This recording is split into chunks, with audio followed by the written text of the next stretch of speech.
Hello, everyone, and welcome to another episode of the Forge of Freedom podcast. I'm your host, Alex Ooley, and today I'm thrilled to have Rob Beckman with us on the show. Rob is a widely respected figure in the firearms community, serving as the host of the Firearm Trainers podcast. I consider Rob to be a consistent, reliable, credible, and authoritative voice in the firearms media world and in the firearms training industry. He has dedicated a great deal of time and effort to supporting the firearms industry, advocating for the Second Amendment, and most importantly, empowering firearms owners and instructors across the United States and across the world for that matter. Given our podcast's previous coverage of the NRA's corruption trial, mismanagement, and ongoing reform efforts, I'm excited to speak with Rob today about his current run as a candidate for the NRA Board of Directors. We'll dive into his vision for the organization, the continued push for NRA 2.0, and how he plans to continue focusing on education and training and preparing gun owners for responsible armed citizenship. So with all that said, Rob, welcome back to the show. Thank you, Alex. I don't know if I deserve all that praise, but thank you for that very nice introduction. Yeah. Of course, and I think it's certainly well-deserved. And for those who may not be familiar with Robert, he was on the show once previously. That's why I said welcome back. Obviously, I think it was episode 167. We were on to talk about his podcast, the Firearm Trainers podcast. So if you want to go back and listen to that, I'll certainly link to that in the show notes. But like I said, since we last spoke, Rob has decided to put his hat into the ring to run for the NRA Board of Directors. And I think he'd be a great addition to the board. I hope he's successful. He's on the ballot, which will be coming out in it's actually the February edition, right? That will come out in January with the ballot for those members who have been members for 5 consecutive years or are 5-year members or lifetime members. Am I right about that, Rob? Yes, you are correct. Okay. I wanted to make sure I got that out of the way so we didn't forget to talk about that. So if you are an NRA member and are eligible to vote for the NRA Board of Directors, keep an eye out for that ballot coming in the mail as part of your magazine that you get on a periodic basis. So with that said, Rob, let's talk a little bit about your background. If you would tell the listeners who you are, tell us about the Firearm Trainers podcast, and what motivated you to run for NRA Board of Directors. Yes, thank you, Alex. I'm Rob Beckman from Cincinnati, Ohio, and my career professionally has been IT, project manager, developer, director, everything that goes along with technologies I've seen over the last 50 years changing. So that's one thing that kind of dovetailed me in very nicely into the Firearm Trainer podcast because I saw the need for training out there. So I jumped in and helped start training people on concealed carry, on responsible pistol, shotgun, rifle, muzzleloading use, all the different types of firearms, because I not only, shoot, concealed carry, but I also go hunting, I go muzzleloading, and, I try to exercise my Second Amendment rights as much as possible. The one thing I found when I started going along teaching was there wasn't a whole lot of business support for the instructors, and that's kind of what was my impetus behind going along forming the Firearm Trainer podcast. Because in the Firearm Trainer podcast, we talk about a lot of different topics on how to run a successful firearm training business for it. Because in order to run a successful training business, you need a certification. So you can go to USCCA, you can go to NRA, you can go Range Master, you can go a lot of different places and get certified for it. The piece that those organizations kind of leave off at is, how do I go along and approach a range to start to teach on that range, or where can I go along and advertise? Because as we know, social media at different times either likes or dislikes firearms, depending upon how you post it, the wording, pictures, different things like that. And as fire instructors, if you don't have somebody to bounce those ideas off of or ask, okay, why won't this work? You feel like the whole world's against you because it's you against, Meta, you against Google, those type of battles. And, you can never get a hold of somebody. You're always talking to a robot automatic answering. And that's where the Firearm Trainer podcast came about. And then we start looking at additional topics that instructors, being the ones that are sitting there talking and speaking to their students, such as mental health, being able to make sure that instructors had the information to go along, pass on to their students for it. Now, hopefully, everybody doesn't have any mental health problems today, but that doesn't mean something couldn't change next week. Mental health can be similar to getting a cold. You get a cold and you don't feel good for a couple days. Other times, mental health can be like a broken bone. That's going to take, several weeks. And other times, mental health is something you got to learn to live with, high cholesterol or heart disease or something else like that. And you learn how to manage it. The biggest challenge that we've got from a firearm industry standpoint is we don't really talk about it too much. And firearm owners are extremely efficient when it comes to suicide. And it's the one thing that knowing several people that have, taken their lives on social, with a firearm, you go along and start realizing that we need to talk about it more. That if you're having problems, call up a friend and talk to them about it. That your family, your friends are going to miss you a heck of a lot more than whatever happened to you. You could have made a terrible mistake, and you can live with that. They will forgive you. But if you go along and use a firearm, that's final. They don't get to see you anymore. They don't get to see goodbye. You don't see your kids, don't see your grandkids, all those types of things. And we need to bring, in my opinion, a little bit of hope and a little bit of awareness, because mental health and firearms is not a good combination when you're in crisis. Yeah, and I'm glad you've been willing to address that topic. One, like you said, that many people in the firearms industry like to try to ignore or avoid, like it's not a real problem, but it is. It's a major problem, and I know you've talked about it a lot. People like Brooke Cheney, who I'm sure you're well Hmm. aware of and familiar with, have talked about it a lot. And I think that you're right, and I think prudent to raise awareness among instructors, because this is something that instructors can help be evangelists about. And of course, there's sort of this, especially among men in the firearms communities, this sort of macho mentality that we should suppress or not talk about how we feel or our mental state. And I think that's it's good to break down those barriers. And so I appreciate your efforts in that regard. Well, I think it's good too to go along and make sure everybody knows the options. You've got the Hold My Guns, you've got the Armory Project, two different projects that are in different parts of the country that you as the gun owner can go to these dealers and basically, give them your guns. They will hold them for you for, whatever they agreed upon time, but allows you to get them out of your house. If you're having a domestic situation, you and your wife are having some tough times, or you go along and you're moving, you're doing things. And it's important because as gun owners, it's our right to own a firearm. We have the Second Amendment.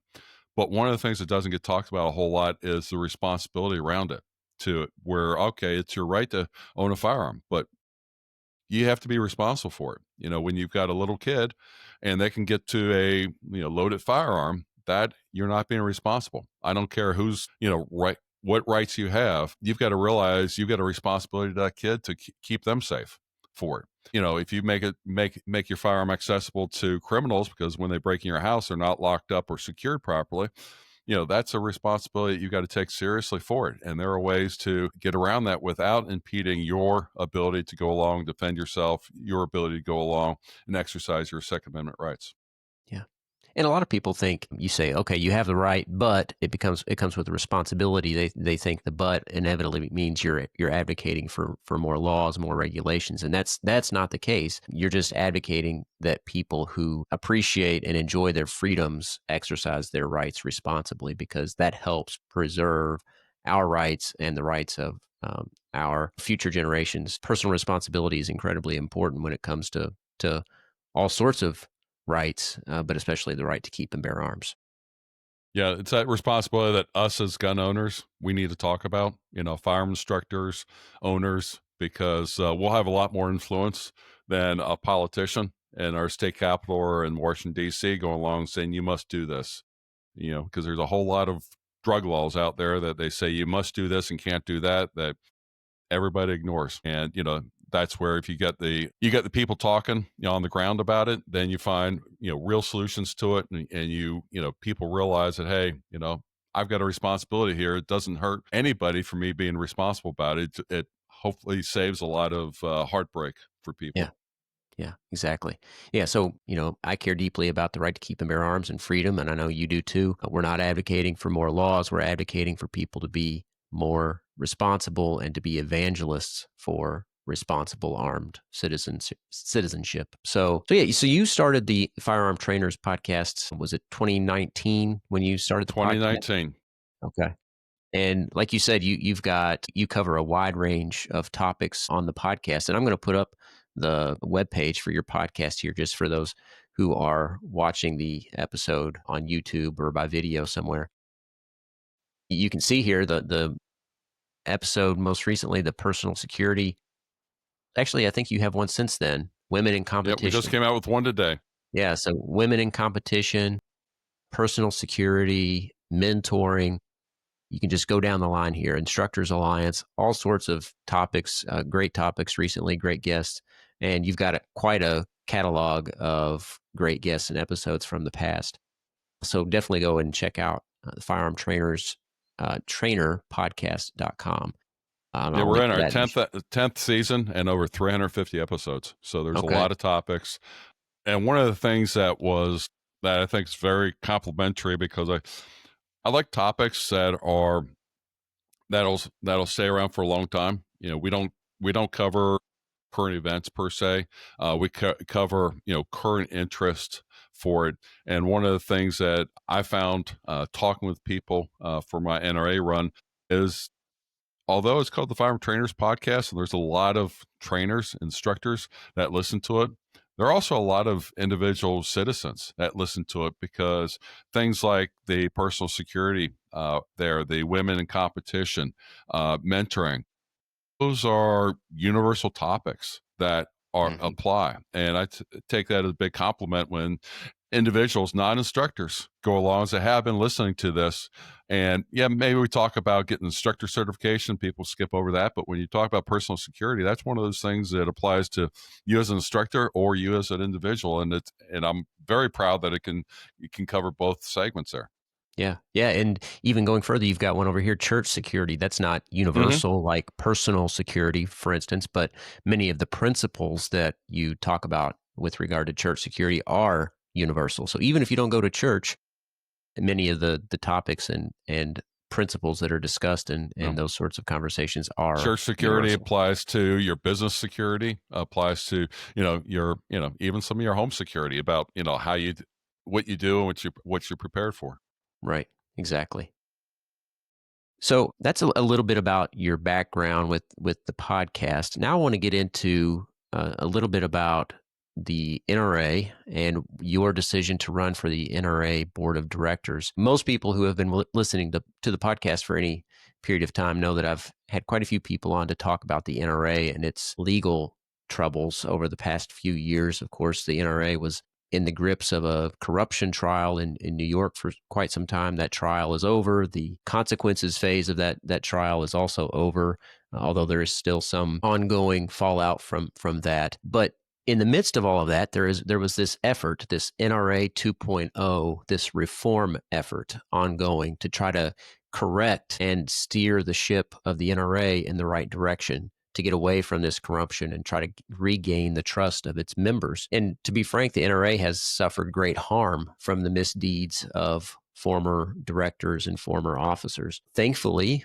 in the last 2 years in particular, those reform efforts have started to gain some traction. And Rob, you're running to help provide some momentum to that. Can you tell us a little bit about what motivated you to run and what are some of your priorities going forward? Well, what how things really started was about 5 years ago, when I wasn't really happy with how the NRA was going for it. It was actually NRA annual meeting out in Indianapolis. I was there, and I saw basically, how crazy everything was at that time. And there wasn't a whole lot that an individual member could do at that time, except going along and start getting people nominated on the ballot. So it started about 5 years ago for me, to where I would go along and find the candidates that I thought were asking for reform, and started collecting petitions for them, signatures, and by doing that, helping one at a time get a fresh voice on the board. Uh, 2 years ago, that's really had caught up a lot of momentum, and then just last year, we got 19 out of the 28 seats went to reform candidates for it, which is, a watershed moment, because prior to that, the old administration had pretty much handpicked most of the directors. And if you handpick the board of directors, then they're probably not going to vote against you for whatever you ask. And that was part of what you were talking about with the corruption and the misdeeds that were being done over the last 10 plus years.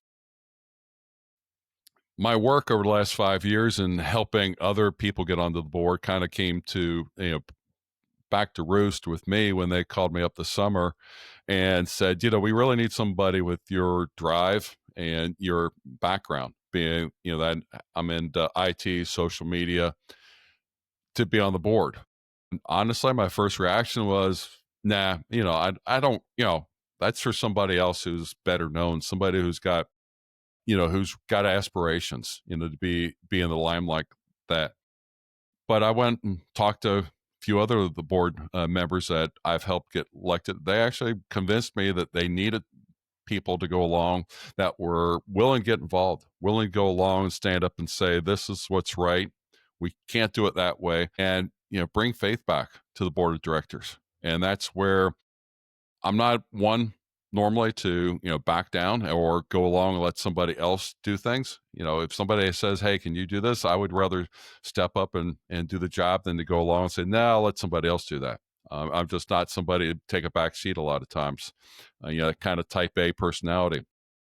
And that kind of led me to, okay, I'm going to do this. I want to see, stronger NRA, the 2.0, the reform, but also going along and, I had to do some soul searching. What am I going to do? Because I just don't want to be somebody else. I want to, kind of chart my own waters. And I've kind of come up with three priorities when it comes to my candidacy. The first one, and it lines right up with the NRA 2.0 reformist, is I want greater transparencies. Where's the money being spent at?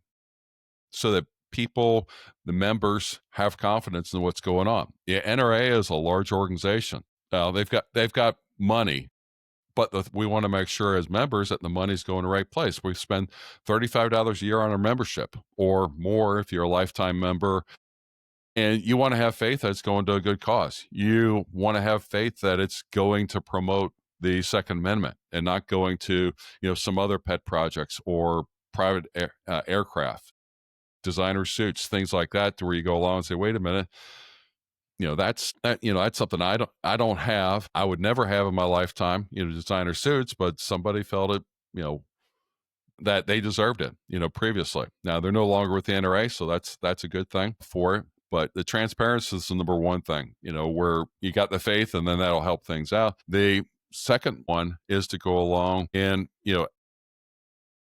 bring the education training back to where it is, or where it was previously. And I'm just not talking about putting, refreshing some of the content on it, but actually going along and looking at the courses that are being offered, and then saying, what does the public really need at this point? What do NRA members need at this point? Courses such as going along and addressing the uniquenesses when it comes down to permitless carry, constitutional carry. Yes, there's some information there in the basic pistol course for it, but I'm talking about a course that people could actually go along and, really feel that, hey, here's something that I can take and understand what I need to know from permitless carry, constitutional carry perspective for, and all the other topics that are out there too, from securing firearms in the house, as we were talking about, or just, what do you do when you've got a firearm? You don't want to sell it, but you don't want it in the house at the same time. There's a lot of legal, hoops some states require you to go through, but there's other ways of going along and, giving them to a friend, giving them to a family member until things in your life settle down. You move into the new house, your relationship gets, you mend the relationship, you do different things like that to where a gun is not a risk factor in your household at that time. And again, trying to go along and make sure that we don't get in a situation where we got to have whole bunch of laws, but to where this becomes basically second nature to every firearm owner, that if I don't feel that I'm in the right mind, that I should do something to protect myself and others, because I know there's others that would miss me if something happens. I make the wrong choice. And then the third thing that I really want to go along and see a focus on is during my petition drive. I went along and talked to a whole lot of people. I went all over Ohio. I was into Indiana. I was down to Kentucky, talking to people, asking them to sign my petition. And one of the things that I noticed, I went to gun shows, and literally 90% of the people at gun shows were not NRA members for it. And where would you expect to find the most NRA members? I would have answered at a gun show, would have been the first for it. But it wasn't. And one thing I did notice was a lot of the demographics that were NRA members didn't quite reflect the demographics of people that are buying guns, specifically when it comes to minorities and comes to women. And what I take away from that is the NRA needs to go along and really do a makeover, make sure that people realize that it doesn't matter what you look like, it doesn't matter what religion you are or your gender or anything else along those lines, that if you are for the Second Amendment, the NRA is for you. And some of those social issues can be argued outside the realm of the Second Amendment, but we go along and be a Second Amendment force first and foremost, as an organization, pushing for removal laws or going along and having the proper interpretations of the laws, from the ATF standpoint, those types of things, and really be that 900-pound gorilla in the room that the NRA can be, that none of the other 2A groups can be, and also having the clout behind it of having all the members for it. And that's a pretty tall order. That's not going to be going along and being fixed within a couple months, but with the right people, I think you could go along and get the focus and realize, why do women not think the NRA is for them, when there's all these women programs? Why are minorities, why are people, on the West Coast don't think the NRA is for them on the East Coast, or wherever you go along and want to look at it, the NRA should be looking at it and say, well, wait a minute, do these people realize that we've helped them in California by, this, and this lawsuit, or promoting these legislative laws to loosen things up? The whole issue in California right now, to where you go along, you can get your out-of-state concealed carry permit. That's another one of those things to where, hey, it seems like a small win, but it's a big win, because you couldn't get non-residents couldn't carry in California for a long, long, long, long time, or ever. Let's put it that way. Now you actually have the ability to go along and get a non-resident permit. Now it's still $300, which is kind of ridiculous when all they got to do is type your name in on a computer, look at it, and then know whether or not you're a felon or you've got any disqualifications to do it. But that's a whole nother issue. But that's where the NRA has to realize, or has to go along and look at its appeal to everybody who's a gun owner. We've got 8 million new gun owners in the last 5 years. And the NRA membership during the last 5 years actually went down by 1 million people.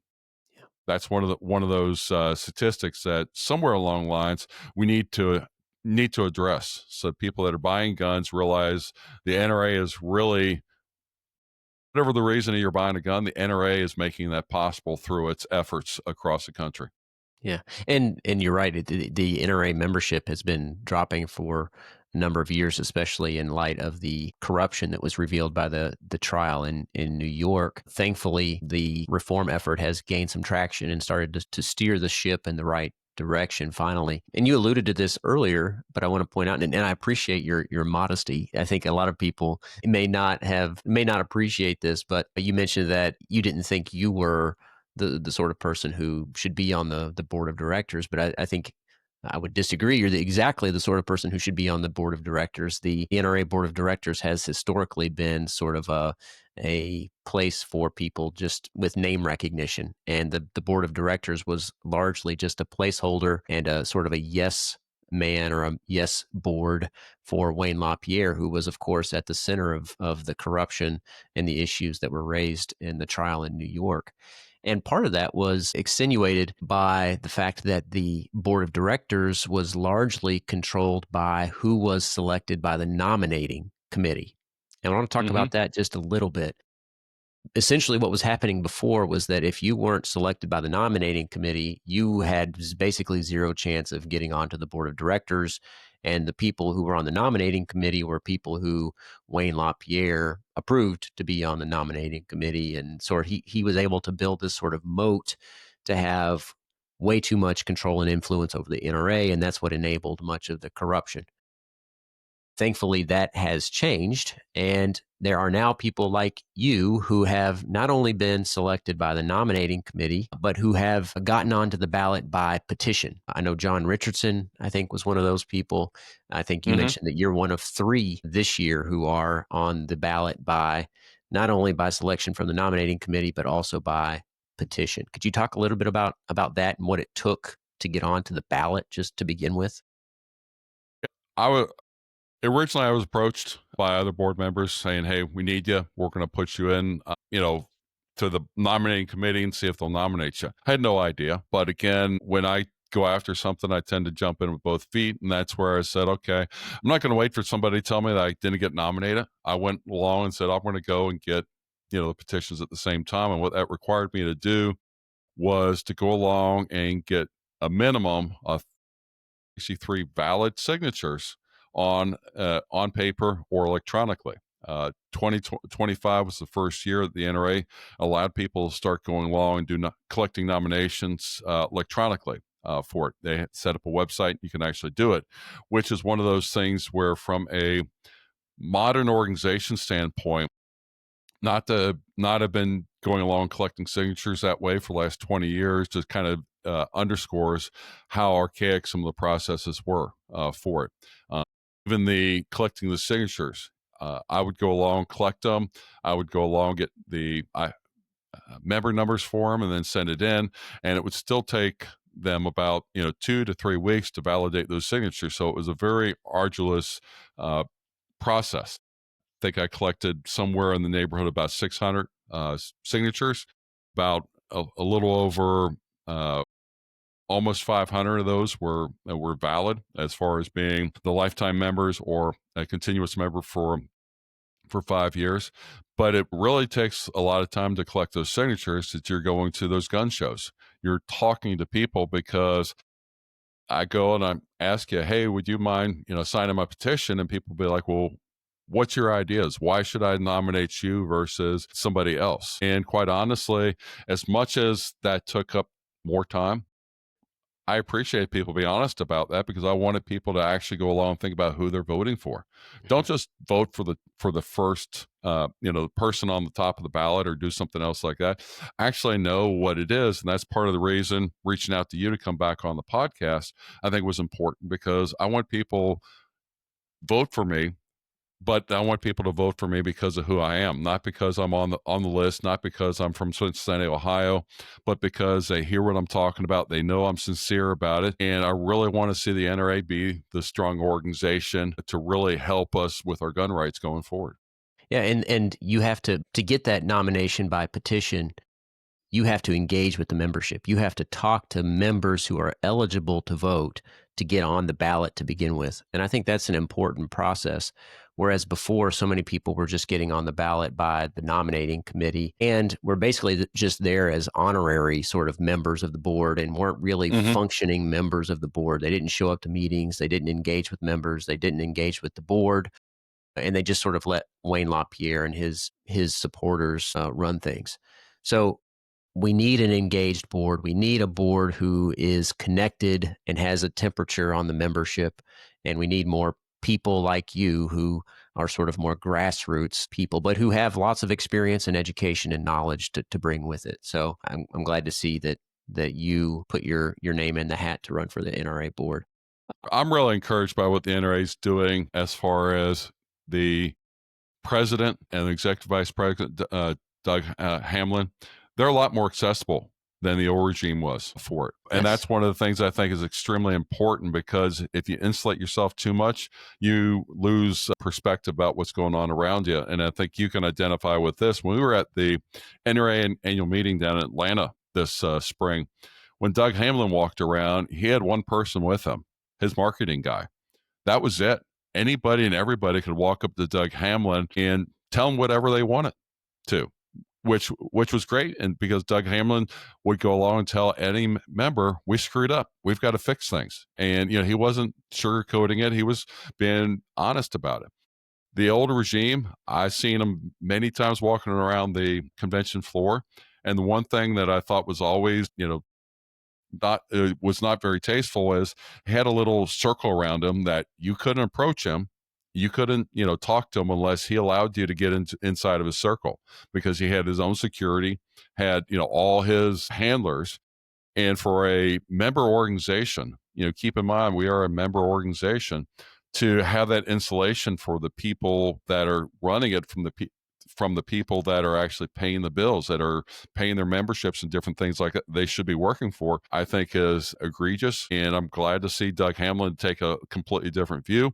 As I understand it, Doug has had an email address set up to where members can go along and ask him questions, give him comments, tell him how bad they screwed up. He'll take it all, but he's been personally responding to the respectful ones for it. If you tell him they screwed up, he'll respond and agree with you. If you go along and use a whole bunch of expletives and different things like that, calling him names, he's probably not going to respond. But I think that's pretty standard when it comes to most respectful communication. If you're respectful about it, you'll get an answer. If you're not respectful about it, nobody's going to bother giving you the time of day, because you're just wasting their time.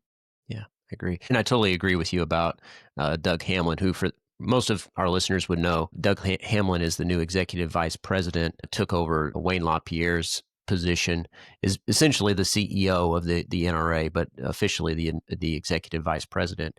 But yes, he's been way more engaged with the members, way more accessible. Like you said, it was sort of an us versus them sort of atmosphere under the old regime. And now it's a much more engaging board of directors and set of officers for the NRA. So I'm glad to see that. And in fact, Doug Hamlin, I got to meet him on a couple of occasions. He came to the Friends of the NRA banquet here in Indiana, in Southern Indiana, a few months ago, and was talking to members all night long. So that was a great sign. And if there's a trickle down effect, if the people who report to him take that approach, I think that'll have good long-term outcomes for the organization. And that's hmm certainly a good sign.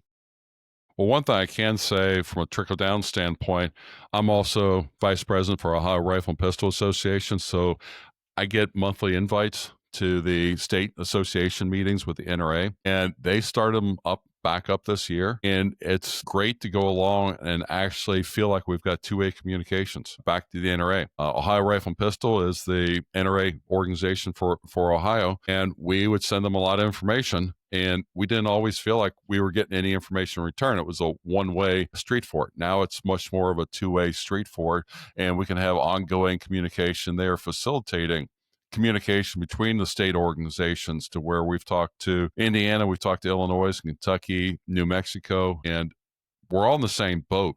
We just have different oars, and that's where we've got to go along and realize that, if I can share something or learn something from what New Mexico's doing, or take a page out of the book from Illinois, we're all benefiting from it. It's not like we're stealing, members from them or anything else like that. And those are the things that we've got to get better at doing, because the anti-2A people, that's what they're doing against us, is they're combining and they're fighting against us versus going along. And they're one unified voice versus being a bunch of disjointed voices that we have sometimes in the NRA. And I think with the new reform movement, we'll see a much more unified NRA, and much more reacting to what's needed by the members, the state associations, the instructors, everybody.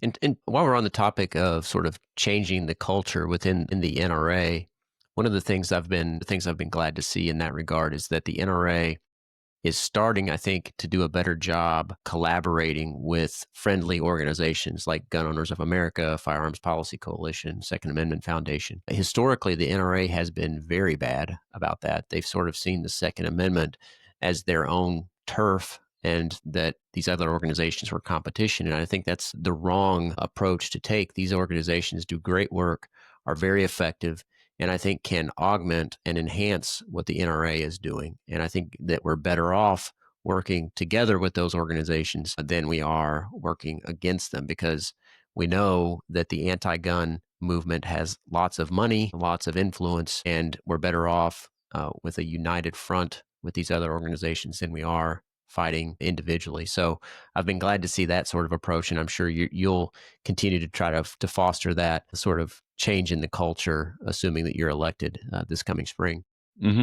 Yeah, I mean, those other organizations, they do great work for it. I mean, the Second Amendment Foundation with Adam Kraut, Eric Pratt over in the Owners of America, they've got their own little part of the 2A pie, when it comes to either going along and pushing for litigation or pushing for legislation, doing different things like that. But one thing everybody's got to realize is the NRA is the big kahuna. They're doing the education. They're doing the outreach for youth education. Those types of things, which really kind of round things out. And if we work together between Firearm Policy Coalition with the American Suppressors Association, we can do great things. The big, beautiful bill earlier this year, when we got the NFA tax reduced down to zero, the NRA was part of that. And as you said, previously they wouldn't have played ball with the other organizations. And it sounds kind of crazy, but that was just the way that the old regime did it. If it wasn't our idea, then we didn't play with it. Now, not only did we get the NFA tax down to zero, but FPC, NRA, GOA, Second Amendment Foundation, ASA, all these different organizations are teaming up for their court fight, going over and challenging the NFA on, because there's a zero tax now for it. It's not a tax if it's zero. And we'll see how that goes. And it's probably going to go up to the Supreme Court. But at the same time, everybody's working together, and if we're all pushing in the same direction, we'll make a lot more ground and we'll make a lot more progress than if we're going along and fighting each other over it or not supporting each other. Yeah, and many people would say, well, we weren't happy with just getting rid of the tax. We wanted the NFA gone, but it's better than nothing. And there's some progress. And like you said, it's something that we're better off fighting together with these other organizations than one organization at a time. And I'll give an example. A lot of people don't know this. We may not have had Heller if the NRA had had its way back in 2008. The NRA tried to intervene in the Heller case to kill the Heller case because they thought there was too much risk in the Heller case at the Supreme Court and that we would have gotten an unfavorable decision. And that was largely, I think, motivated by the fact that it wasn't the NRA's case as well. It wasn't just how much risk there was with the case, but also it wasn't the NRA's case. And the NRA at the time, I think, sort of saw that as, like I said, their own turf. And now I think the NRA is a totally different organization under the leadership of Doug Hamlin and a much more reformed board of directors. So I'm encouraged that we are highly unlikely to see that sort of turf mentality going forward. Yeah, one of the things that kind of highlight that, I was at one of the gun shows I was talking about, and John Comerford, he's the director for the NRA Institute for Legislative Action. He was actually on stage along with Eric Pratt and Adam Kraut from the GOA and Second Amendment Foundation, talking about the Second Amendment and about these cases, which, again, previously they probably wouldn't have been on stage together, but they're actually turning over a new leaf and realizing that if they go there and they show a united front, they're a lot more formidable than if we go along and stand alone. And again, they're learning, they're turning a page, and that's one of the encouraging things that I have in running for the board of directors. Yeah. So you've talked about wanting to promote transparency and accountability, about sort of improving and revitalizing the training and education component of the NRA, and collaboration and outreach. One thing that I want to make sure we touch on is sort of a structural reform of the NRA, especially the board of directors. We talked a little bit about this pre-show. One of the things that has never made sense to me is that the NRA Board of Directors has 76 members. Why is the board so big and doesn't need to be so large? Yeah, I've got the same kind of questions for it. I don't have all the answers or all the information right now. I would like to see potentially a smaller board, one that would be a little bit more focused on driving the committees and going along and delivering results from those committees. Similar to what I would say is, corporate America type of approach, to where you're in charge of education training, you come back and report to the overall board, but then you would pull in your industry experts, to go along and help be on that committee for it. Because if you've got too many, in my opinion, too many directors on a committee, then you got too many cooks in the kitchen. Everybody's going to have their own idea. And being on the board of directors doesn't mean that you are an expert in that area. You have an interest in that area. You're not necessarily an expert. And that's where having directors that can drive to a resolution, but then also to go along and say, we need these experts to come in and talk about tax, to talk about education, talk about legal pieces of it. I think that's a better position for the board to be in than to go along and try to have a whole bunch of directors who might not agree on something and may not have the best information too. Again, you're not elected to the board of directors because you're an expert on something. You're elected to the board of directors because by the members of which you represent. And that's where, I've always got to, in my professional career, have to have a realization about where my skills are and when I need to go along and ask for additional help. And I think that's where the NRA board might need to be refined to have a similar approach to it, be a little smaller, be a little bit more nimble on how they can react, and utilize the industry experts. There's a lot of instructors that are out there that are more than happy, as I've talked to, gathering petitions to help out and write courses, to help out and do things. Well, of course, they can't just take somebody's course and publish it right away. They're going to have to go through and look at it and review it. But if an instructor can write a course and get it 3/4 of the way there, and then it takes a lot less effort to bring that to market than if they have to start it from the ground zero for it. So there's a lot of things I like to see different from looking outside, looking in.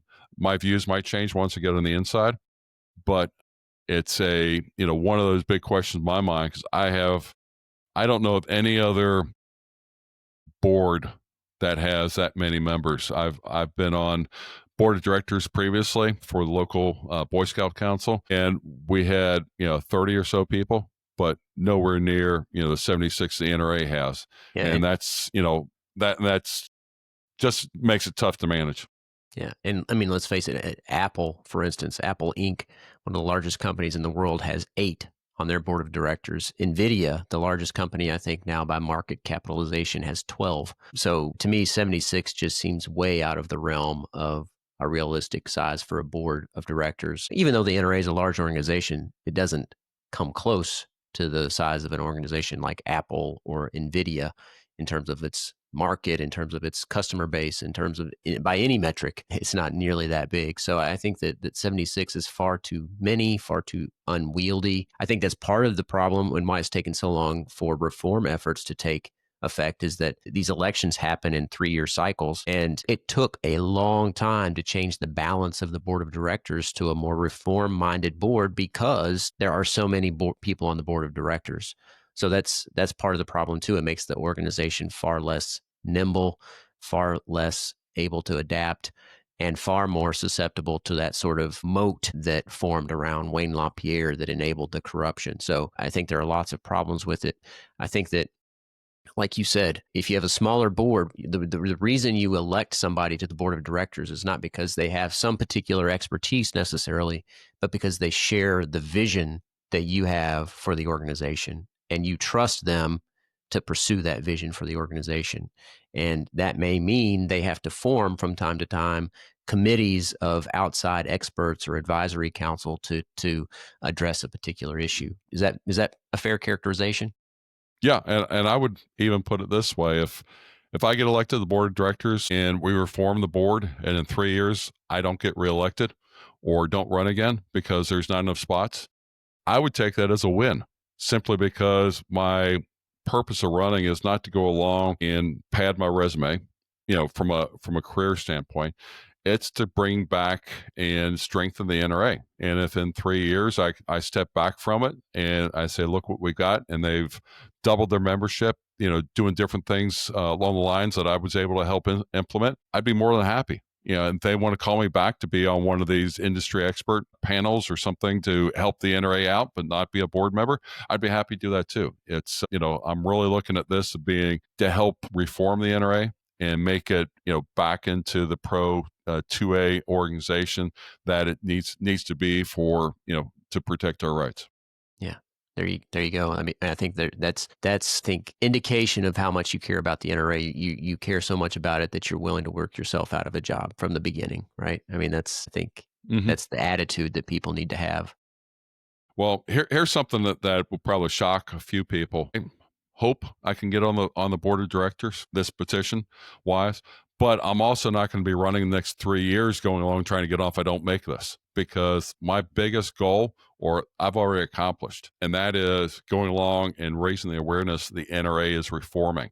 I've been to sportsmen's clubs, I've been to the gun shows, and I've asked people, for the signatures, but at the same time, I've had conversations with them to let them know what I've seen from Doug Hamlin, to go along, let them know what I've seen for the organization, and letting them know that this is not the old NRA, that this NRA is being more responsive, that's going along and understanding that it's got to meet and reach out to these new demographics. And that, I think, was good for me to see that as a member and a potential board member. But either way, I've already achieved that goal of raising the awareness of the NRA is changing with it. So I feel successful already, even before the elections happen. Well, I want to wrap up here in just a little bit. I don't want to take up too much of your time, but if there are other issues that we haven't addressed or that you want to talk about, I want to make sure we talk about those here before we close up. Are there other issues that you'd like to address before we close up the show, Rob? Well, one of the things, and awareness for people, I don't know how much the audience is following things, but the NRA is going through somewhat of a restructuring right now. They're taking marketing, membership, and media and merging it into a new department. I haven't seen all the finalizations for that. What I see now is just public available information. But it also goes along and highlights that the NRA is changing, that they realize that media, marketing, and membership, it's all kind of one, because we've got TikTok and Instagram and Facebook and YouTube and those types of things. I also realize that on the communication side of things, they need something to help NRA members navigate, the NRA organization, because you've got Friends of NRA, you've got the Institute for Legislative Action, you've got the Range Committee, you've got the Education Training, you've got coaches, you've got the Law Enforcement Division. You have all these different ones that I would say the average NRA member probably doesn't know half of what the NRA does, because the NRA has not been very good about promoting or giving easy access to it.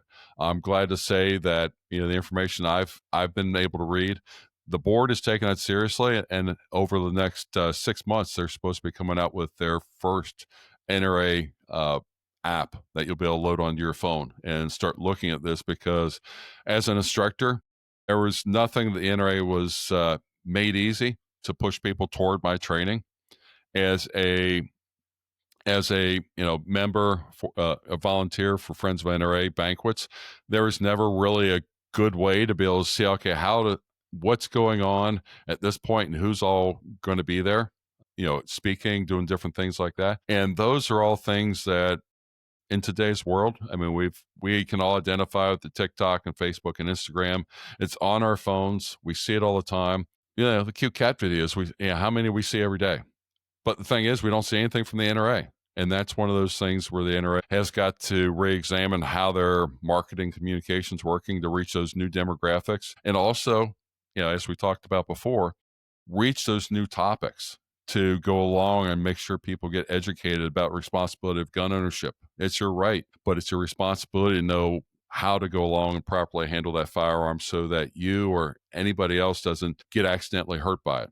And those are things that the NRA should be the leading voice on, no matter what. Well, I'm glad you mentioned the sort of organizational changes that are starting to take effect at the NRA. I'll link to a couple of articles on this in this regard. One by John Richardson, who I know is one of the current members of the NRA Board of Directors, who encouraged you to run and who has been on the Forge of Freedom on a number of occasions previously. He wrote an article about this. I'll link to that. And John Petrolino has been putting out some great coverage of the NRA as well at News 2A and at Bearing Arms. So I'll link to those. And then there was also an interview with Doug Hamlin with Cam Edwards at Bearing Arms as well. So those are all good resources for people who I think want to know more about the organizational changes that are starting to occur at the NRA. And I think are all good indications that the NRA is starting to finally turn in the right direction. And this is one of those things, I know, Rob, you may have struggled with this. I know I have, and many others have as well. You don't want to tell people to engage with the NRA or support the NRA if you don't think it's truly reformed or at least starting to turn in the right direction. And I think back in the spring with the election at the NRA annual meeting, I think we finally hit that tipping point where even though the change is still slow, relatively slow, I think it's finally going in the right direction. Yes, definitely. Now, one of the things I'd like to make the listeners aware of, Bill Bockenbeck, the current president of the NRA, has gone along and has a website that he set up that members can go along and read what's going on and also send him questions. And it is nrapresident.com. So it's pretty easy to go along and remember. And that's just goes along and shows that they are changing. They are trying to reach more people. And that is important thing for people to become engaged, because less than 75,000 members normally vote in the elections, even though there's close to 3 million members overall for it. Now, not all those 3 million members are eligible to vote, but it just goes along and shows you there's a small percentage. And again, I want to try to encourage NRA members to be engaged with what the NRA is doing. Let the NRA know what they need to do to fulfill what they think is important or what's going on in their communities. And those are all things to be, very, very happy about, because again, if I don't make it onto the board, Bill Bockenbeck will still be answering questions at nrapresident.com. Doug Hamlin will still be responding to emails that are sent to him. Those are things that are very, very encouraging, because that's the only way we're going to turn the ship around, is to go along, one, be honest with one another, and second of all, go along and say this is the direction we need to go because of where things are in the country at this point. I will be sure to link to that nrapresident.com in the show notes. It's a member site, so you have to have a login to get into the site, but it's like you said, a new means or mechanism to communicate directly with NRA members. And going back to that point we talked about earlier on in the episode, increasing transparency and accountability. So I think that's a great step to take, because like you said before, we talked about this, alluded to this a little bit. Formerly, the officers in the board were very insulated from the members, and it was very sort of mysterious about what was going on. And I think the new board and officers are doing a much better job of trying to change that going forward. And this is one of those efforts to do that. So I encourage people to go and check that out. Again, it's nrapresident.com, and Bill Bockenberg is the president and the one behind that website. So I'll link to that in the show notes. And I would also go along and like to refer people over to elect a new NRA. That is the new website that we have for the reform candidates for it. And also there is a Facebook page called NRA Members Take Back the NRA.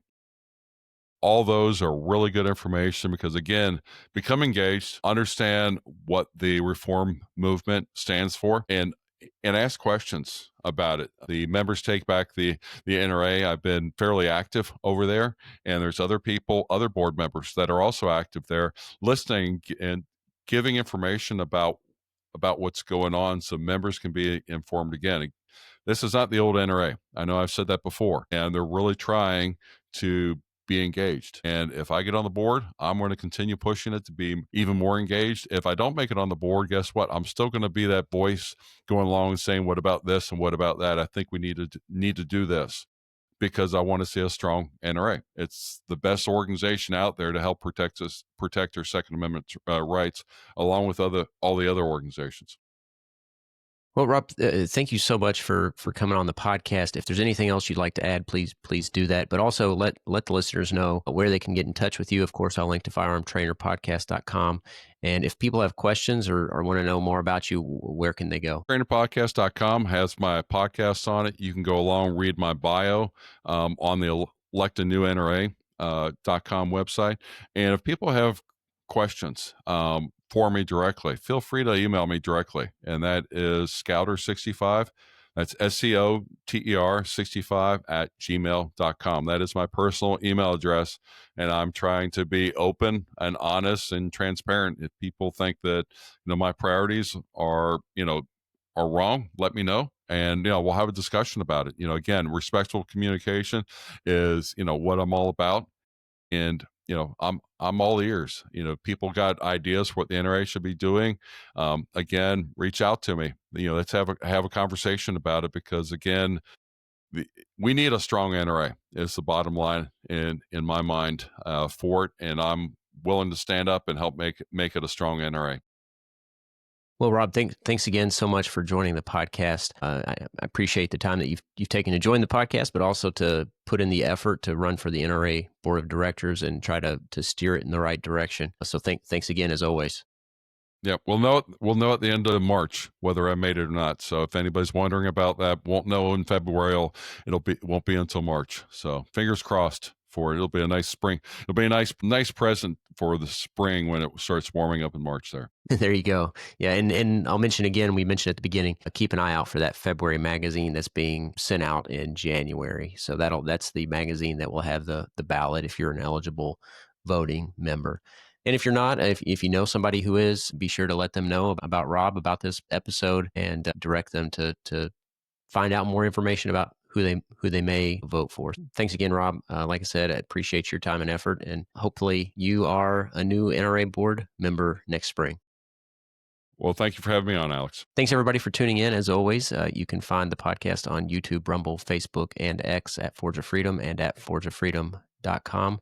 If you can like and subscribe, that helps us with the algorithms. And if you can leave a review, that helps us as well.